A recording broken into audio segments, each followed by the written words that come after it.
Yo, what's good, fam? It's your man Jay. I'm back with another episode of Evolutionary Comics, and happy Friday. Happy Friday to everybody out there. I know you guys are anxious to get to the weekend, as am I. I got off my day job a little bit early. I got a night job tonight. We're shooting a birthday party. We're doing a parties and event photography session. It is for a person that is turning 70. And when I think of that, I remember when I was in my teens, 20s, and I'm closer to 70 now than I like to admit. My friend, she told me the other day, she said that she's like, "You young," and I appreciate her for it. So I'm gonna give my girl Tweet. I'm gonna give you a shout out. You better be watching my channel. I'm gonna put you in the chokehold. I ain't gonna do your birthday shoot. Anyway, I'm just kidding. I love you. So anyway, I'm getting ready to get into these books that I purchased for New Comic Book Day, and hey man, I got a little revelation, and it does have to do with my personal opinion on the T'Challa Black Panther character, and I hope I don't slight anybody, but being a literary person, I got something to say. So without further ado, we got books, we got laptop, we got a camera, we got you.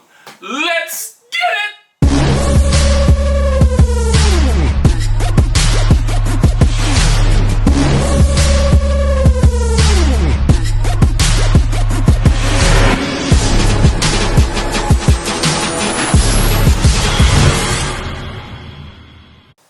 Alright, so first up, I picked up some back issue stuff because I'm still excited off of Brian Hill's. I always like to say Brian Edward Hill. One day I'm going to get a chance to talk to the brother, and I'm going to ask him, did you drop the Edward at some point?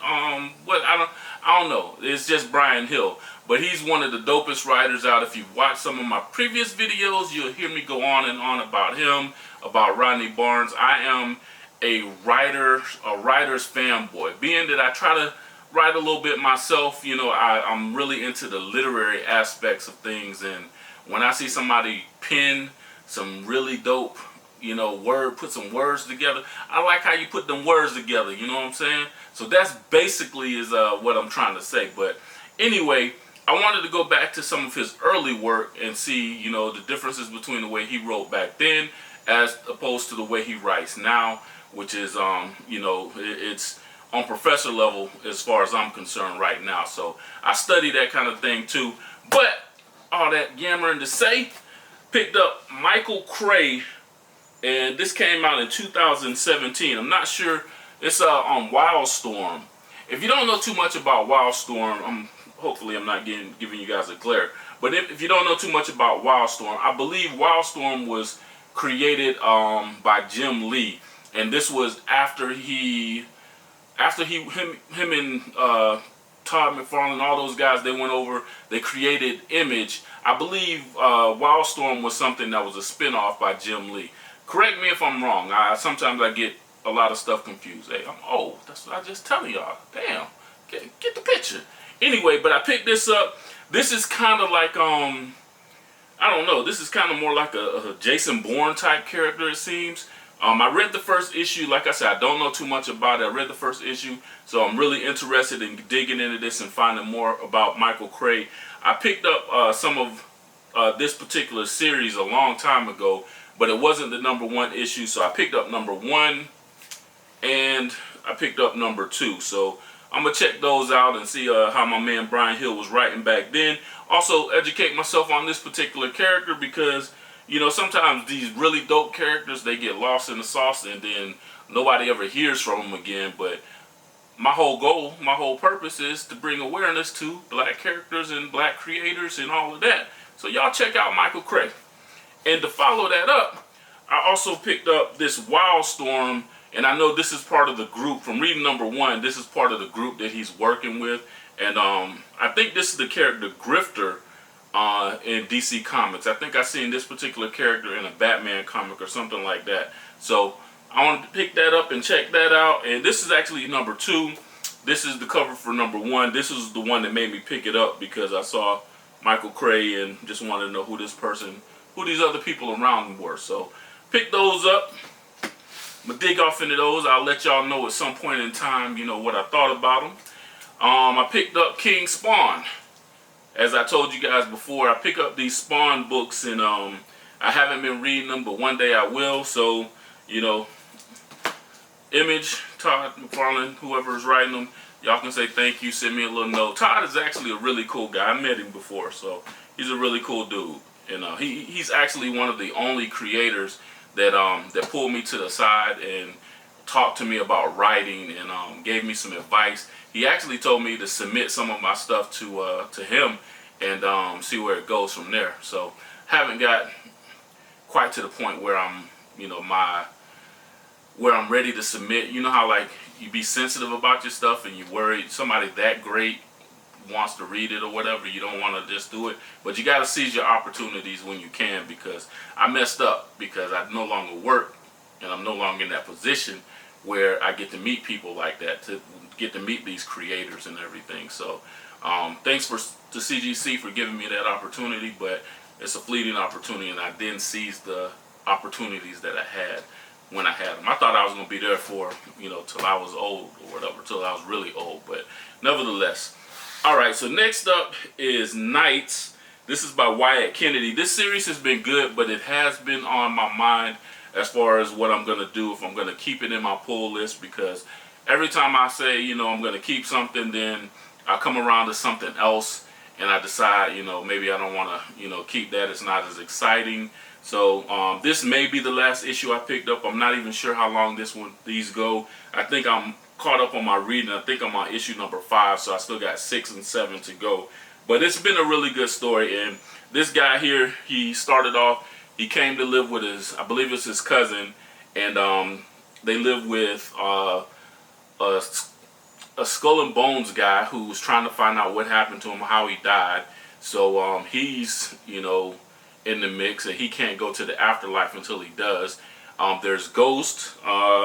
I don't see her, but there's a chick that's a vampire that was his girlfriend, and you know, it talks about how she's navigating the out. It's all over the place, but it is a really good book. It was good for the beginning. Right now, it lost my attention a little bit, so we'll see if 6 and 7 are able to grab my attention and keep me in there. You know, so y'all check this out. It's worth the read. I will say that. Definitely will tell you that it is worth the read. So if you're getting to like a low week and you got extra, you know, comic book funds, you know, everybody has their little allocation of money for, you know, your hobbies. But if you have extra funds, grab it, give it a chance. Or I keep forgetting, just go for the trade. Just get the trade, you know, something like that. Anyway, moving on to the next book, and this is Ultimate Spider-Man number 5. This has been pretty good up to this point. All of these Ultimates, I didn't read Ultimate X-Men, but I'm reading Ultimate Spider-Man and Ultimate Black Panther, so those are hot on my list. This one is really good because it's showing like the whole Ultimate Universe. It's like, what if this didn't happen, or what if this person was a hero and not a villain? All kind of stuff like that. So so far I read the beginning, and I seen Harry Osborn Sr. passed away. He got blew up some crazy way, but anyway, we'll see what happens later on from there, because in the back you see a form of the Green Goblin, and I will say that's Stark Tech. Started off as Stark Tech, so y'all check that out if you're not reading it so far. Ultimate Spider-Man number 5. Next up is Spider-Boy number 7, and I will say, just from the dialogue and the way Dan Slott is writing this is definitely being written for like little kids. I'm really digging the series. I'm really enjoying it and everything, but this is something that I would say is more for preteen, and it's excellent. It's excellent for preteens, actually. It's a really good book. The storyline is pretty dope. And it's right now Spider-Boy has been captured by I can't remember the lady's name, but she's the lady who created him. She's a mad scientist who created him, and a couple of other characters, a couple other of people like him. So these supers are Avenger people are trying to save him. So that story is pretty good. Dan's doing a great job, as you would expect from a Dan Slott type character, caliber type writer. All right, so this next book, and I believe this is written by Jason Holtham, and I talked about this in my last video, but this is the last one of Night Thrasher. And I know a lot of other black comic book collectors were not really big on picking up this series, and it's because, Night Thrasher is a favorite by a lot of people, and they knew that this was like a quick money grab, quick series to throw a character out there and say, okay, well, we did do something with the Night Thrasher character, but it wasn't impactful enough. A lot of times, my personal belief, and hopefully Chillmonger, hopefully you're watching my channel too, but one of the things I think about characters such as this is putting them in their own series right out and trying to, gain attention from it. It is a fail because, a lot of people aren't going to pick it up because they know it's like a flash in the pan type thing. But if you garner more interest by putting a Night Thrasher with other established groups, not just characters, but other groups, let him get some traction that way, then pop off with, a spin-off series. That's how it's supposed to work. I don't know, I'm not in that marketing side, but, that's how I personally think. But this has been okay. It's been something that, once I started it, I didn't want to cut it off, and I didn't realize it was only going to 4 issues. I thought it may be going to like 6, but 6 or 10. That's what I was thinking. Maybe not 10. That's pushing it, but at least 6. But this is the last issue. It was good. They wrapped it up really well, and that's one of the big things for me is when a writer actually wraps it up. Pause. But if they end it correctly, because I hate when stories are told and they just throw away the ending just to get rid of the book or something. I really hate that. And speaking of that, I was watching the Dre Mack show. So shout out to Dre. You're doing a great job. I hate because I'm in transit early in the morning, and by the time I come in on his channel, he goes live almost every morning. And by the time I come into his show, I'm at work, and he's like maybe like halfway through it, so I miss a lot of the stuff in the beginning. And I do watch the replay, but I like when it's live so I can interact with everybody. But I was rewatching the replay of his episode. George R.R. Martin says Hollywood strays too far from the source material, and that is classic because I'm a big Game of Thrones fan. And I was when I first found out about Game of Thrones, I watched that first episode on HBO. And as soon as I watched that first episode, I was like, I couldn't wait a whole week.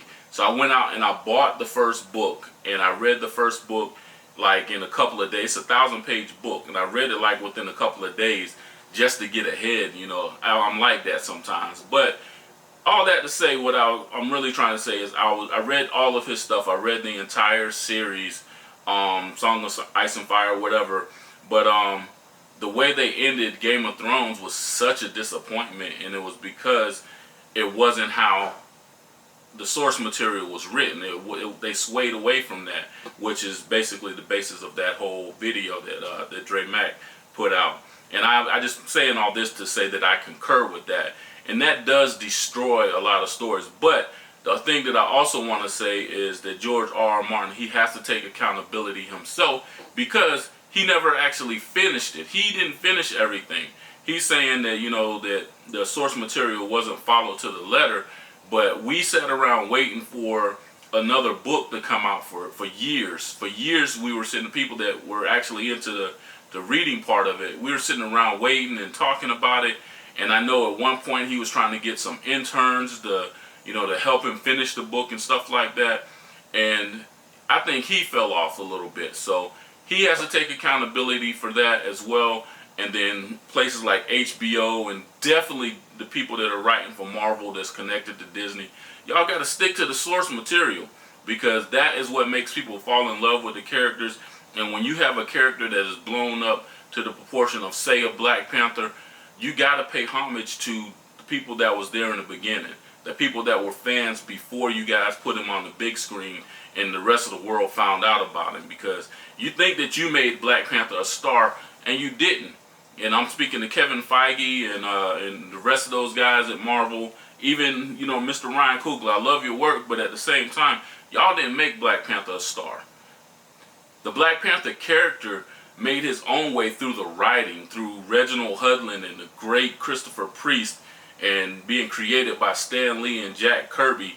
That's what made him a star amongst the people who really mattered as far as comics go.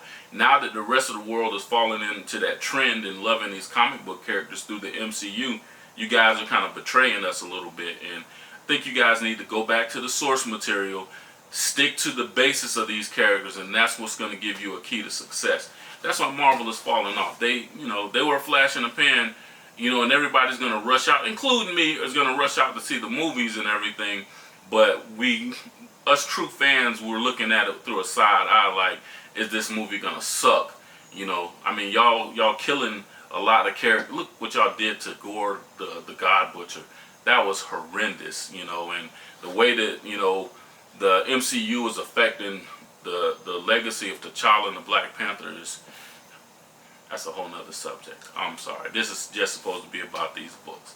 But anyway, like I said, that's why I never made a video directed towards that solely, because I would probably be on here cussing and everything else.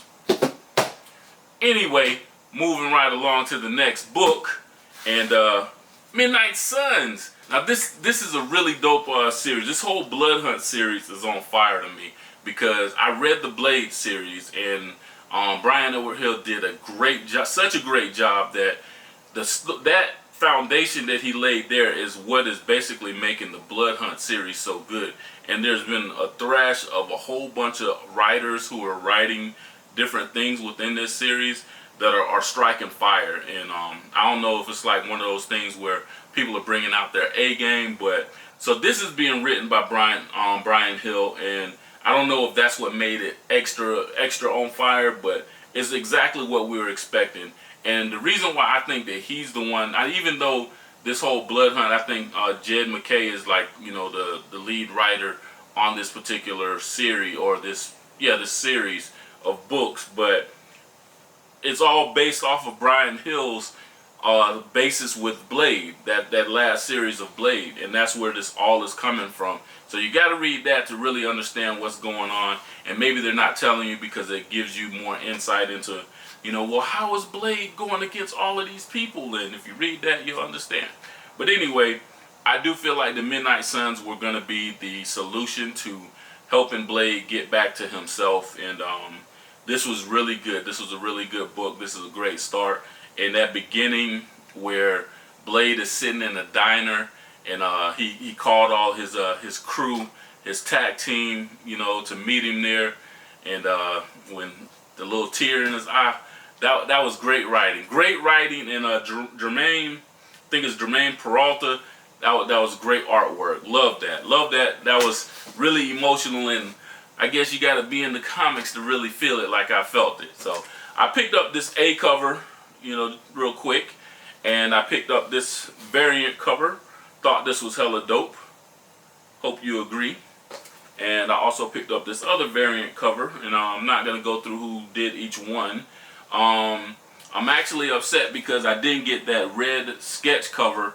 I wanted that one too, and I really wanted that one simply because, like I said, I'm going to run into someone at a later point in time, and this is a series that I'm really enjoying, that I definitely want them to do some artwork on that. Don't know who, but I wanted to reserve that. That's why those blank sketch covers are there. That's the whole purpose of it. So yeah, if you didn't know that, now you know.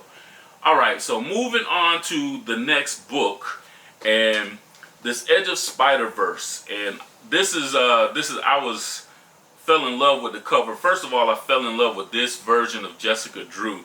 This is the Jessica Drew from the Spider-Verse movie, the second movie, and as you see, she's a sister. And when I look at this, it reminds me of my wife, because that's how my wife looked. My wife got big hair. I don't know if I ever showed you guys before, but she got big hair, big booty, all of that. So I want her to cosplay. I want her to cosplay as this character, which is going to be hella dope. Got to find her the red jacket.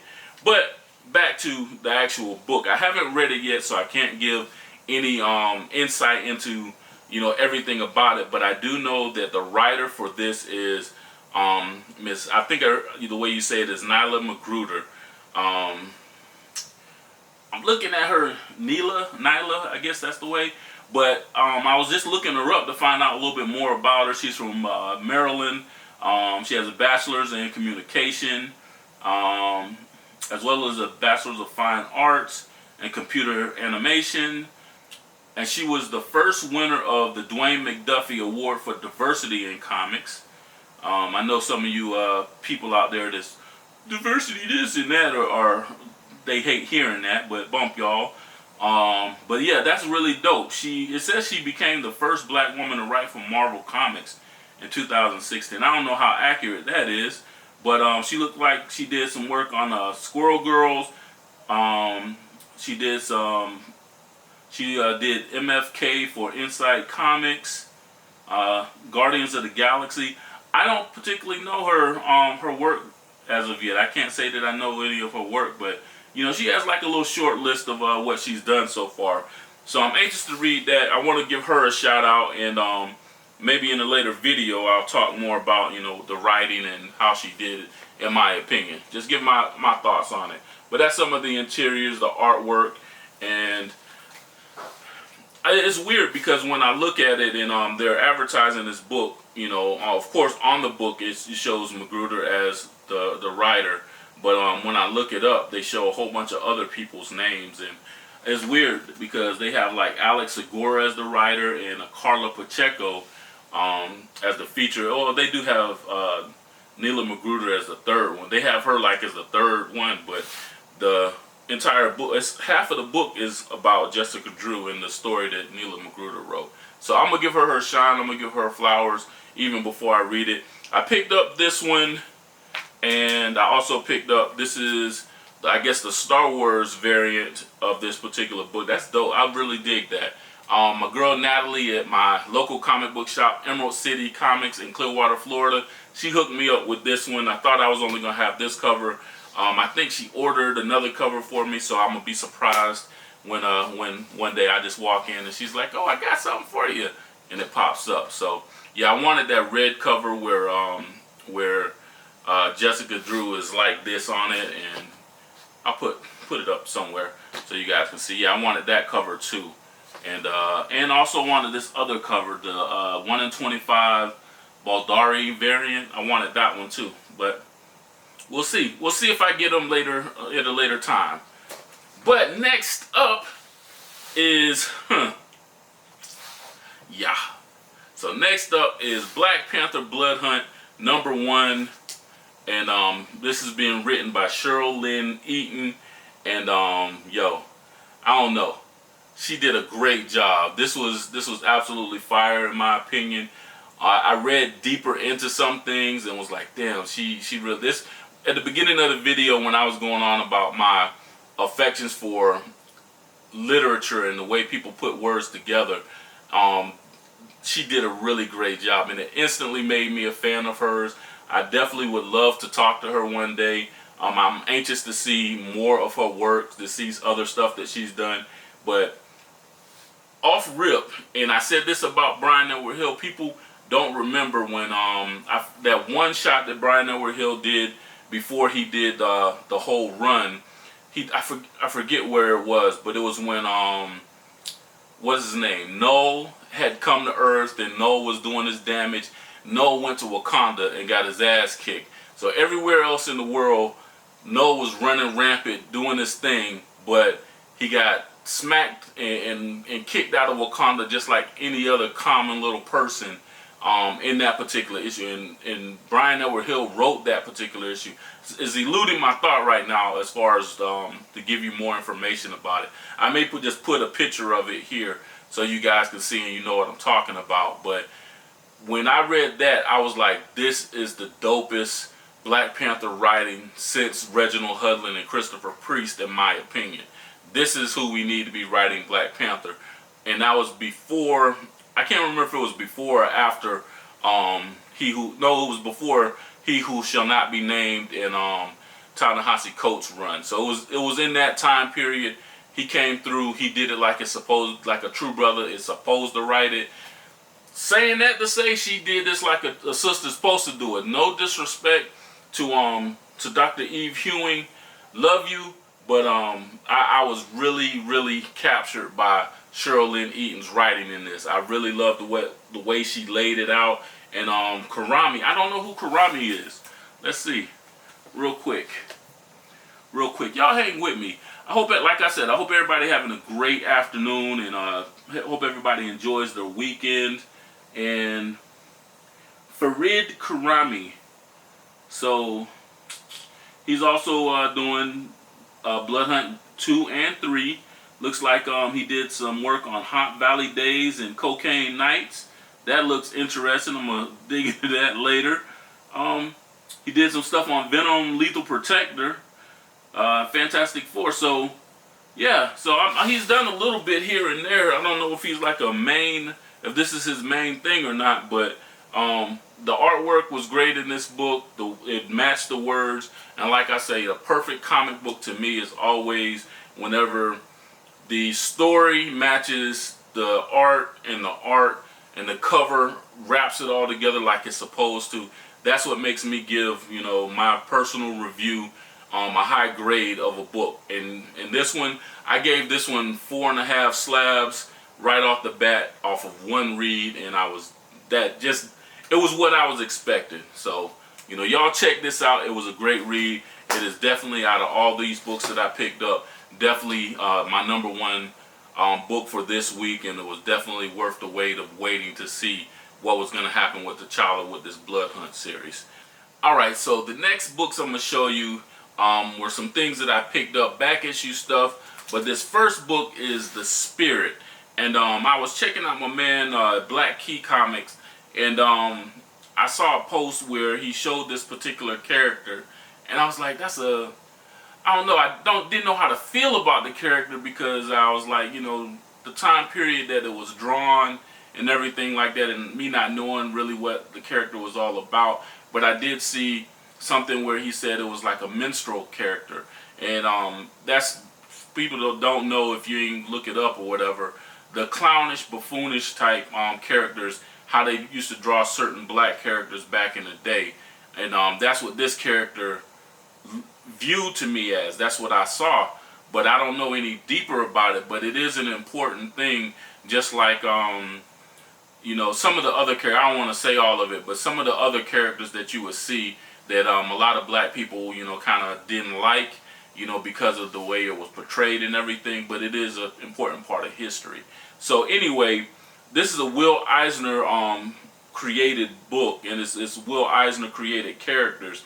But this is from, I think this one is a kitchen sink press, but this is The Spirit #7. It says Warren Magazine, but this is The Spirit. So, don't know who this guy is, but this guy is Ebony White. And that's the character that I was referring to, that I was talking about. And let me try to get this without the glare. There you go. So anyway, I saw this as I was looking for that The Spirit #1 book that I saw on Black Key Comics, and I wanted that one. I'm still gonna hunt that one down, but I wanted this one as well, because down here it says the All Ebony issue, and like I say, his name is Ebony White, so I'm thinking that everything is gonna be a lot about him, and that's what I wanted. So anyway, he doesn't appear on a lot of covers, but I wanted to add this one to my collection as well. I thought this was really dope. The next book that I picked up, and this is something that was on my list of like of most wanted books, things that I'm trying to hunt down. And this is Tales of the Zombie. This is by Curtis Press, and that's another dope cover. I love this. This cover is actually, I'm into Frank Frazetta, and I love his artwork. But as I was studying Frank Frazetta's artwork, I came across a guy named Boris Vallejo. I think that's the way you say it, Vallejo or something like that. But I came across his artwork, and this is his artwork. So it's a little bit like that Frank Frazetta style. I don't know which one came first, but as I do a little bit more studying, let me hold it this way. Maybe that helps it a lot. There you go. I'm sorry. I hope the other books weren't all like that, but yeah. So this is Tales of the Zombie. I am trying to actually pick up the full run of all of these Tales of the Zombie books, because all of the covers are like this. But this particular one is one that I definitively wanted, because this one has Brother Voodoo's story in it. And I'm not sure if there's titling it as like an origin story or whatever. Nah, because so that's why I wanted this one. And like I always say, Brother Voodoo is like, you know, one of my favorite characters, my top 5 all. If I had to get rid of all of my collection and keep only 5 books about 5 characters, all the stuff about Brother Voodoo would actually be in that stuff that I keep. So this is really something I was anxious about, because the condition is not really good. I mean, I graded it out. The cover is intact. It doesn't like fall away, but there's a lot of brittle pieces right here. So I graded it out like at a 2.5, between a 2 and a 2.5.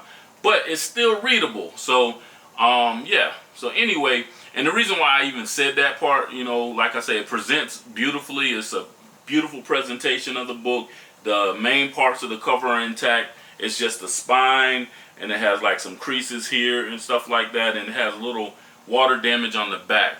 But the reason why I even said that is because I've been thinking about making a video of, you know, I think to slab or not to slab, you know, not to get certain stuff graded. And I'm kind of leaning towards a direction of really not caring about having anything graded anymore. One of the biggest reasons that I personally fell in love with getting stuff graded is the assessment. But the assessment and grading has kind of changed a lot since I worked at CGC.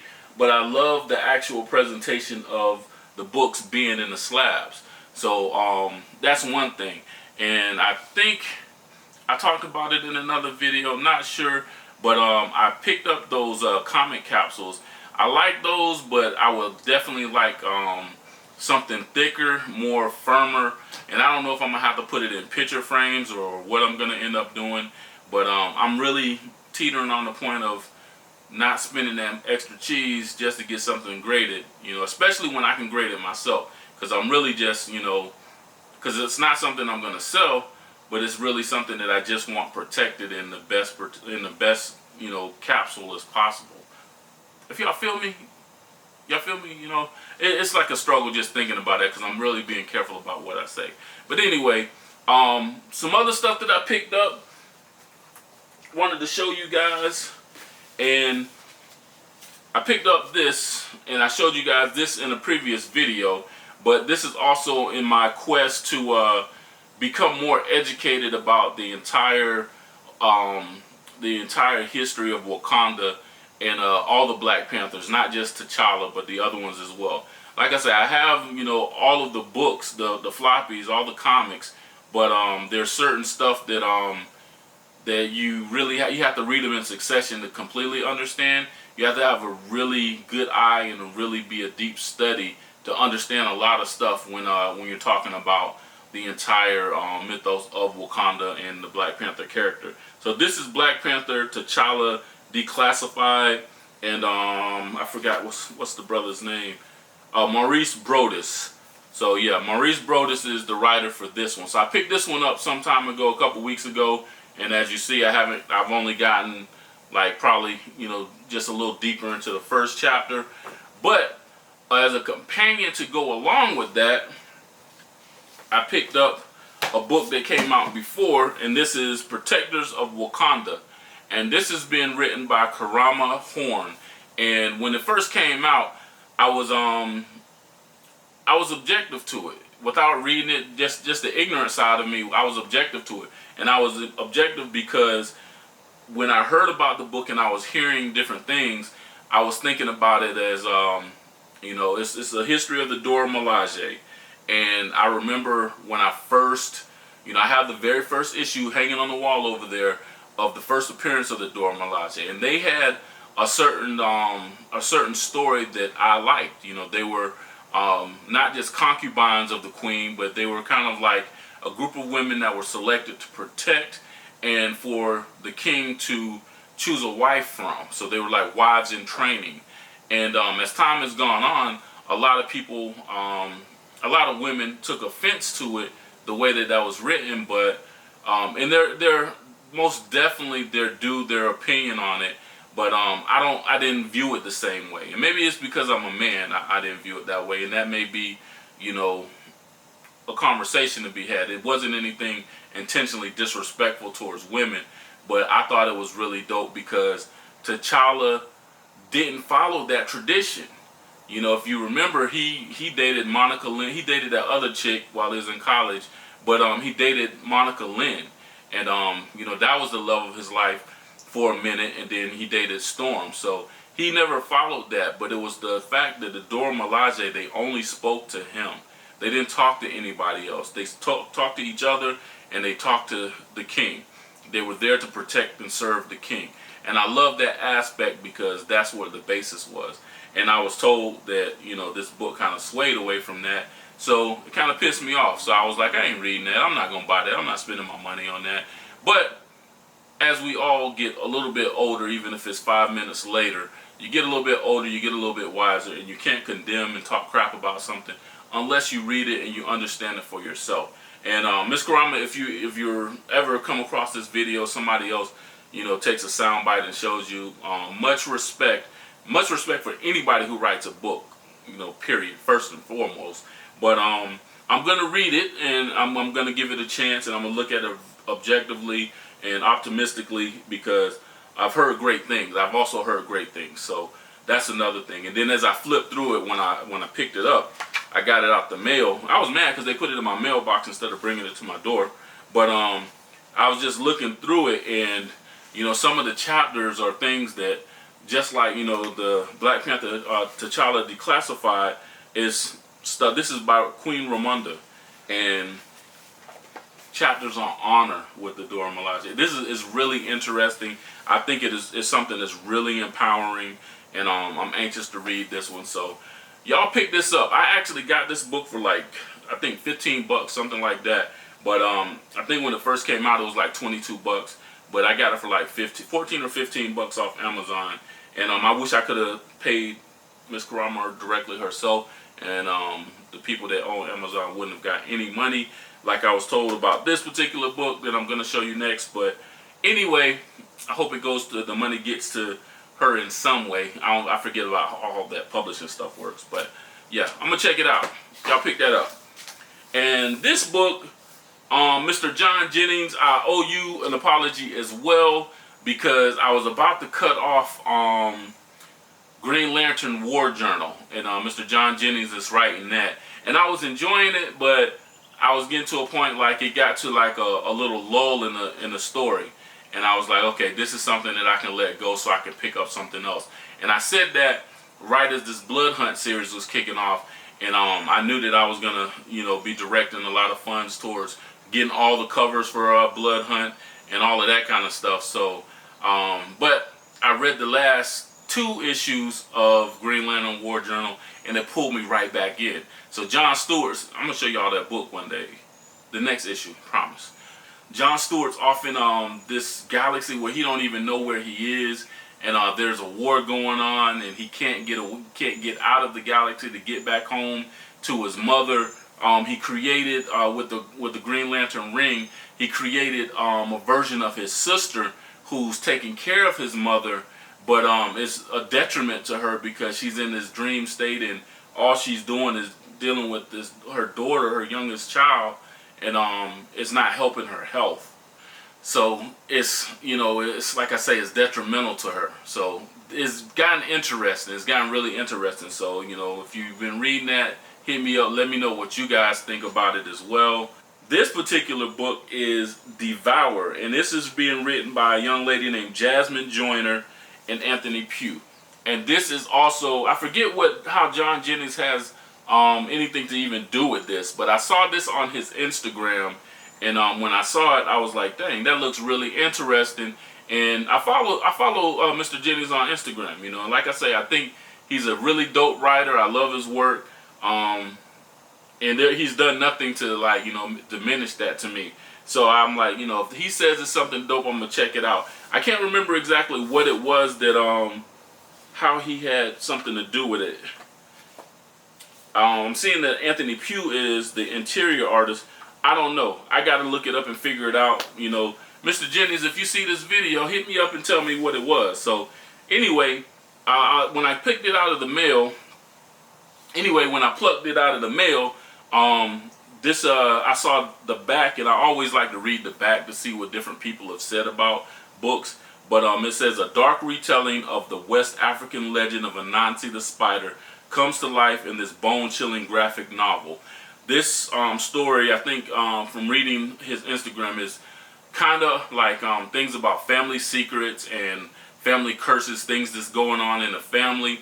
But it's also, you know, dealing with this West African mythology, so to speak, and especially with Anansi, because Anansi has become a very, very popular character in I guess the Image universe. It's everything except for Marvel and the main stuff. So, you know, people are writing different things. Mr. Rodney Barnes includes Anansi. If you're reading Philadelphia, you definitely know about Anansi. And I forget what was the show, American Gods, which Mr. Rodney Barnes also was a writer on that. Shout out to Mr. Rodney Barnes. But one of my favorite actors, Mr. Orlando Jones, his character was Anansi. So you might have heard of it already, you just didn't really realize it.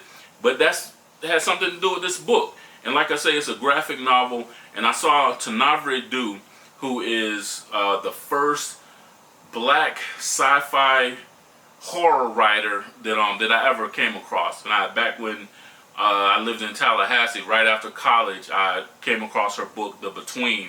And I thought it was very, very compelling, very dope book. And that's how I found out about her. So whenever she says something, I listen. What she says about it is gripping in an imaginative horror with a twist on the West African and Anansi mythology. Devour has engaging characters, outstanding graphics leading to a devastating climax. And that's Miss Tanavre Due. That's what she said about it. Also seeing here too, I already saw this, I'm just acting like it's new, but seeing here Orlando Jones, he says, an electrifying journey of legacy, horror, and African lore. Devour will grip your soul at the roots. Again, somebody who I love his work.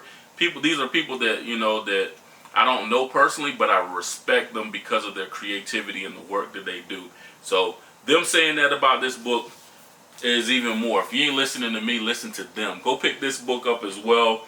And like I say, I'm engrossed in comics, but I literally read everything. I'm not even like exaggerating. You know, my father instilled that in me. Like, if you put down a paper and I see something in, you know, in a newspaper, I'm gonna read it. A regular book, I'm gonna read it. I read pamphlets, anything that you put in front of me or around me.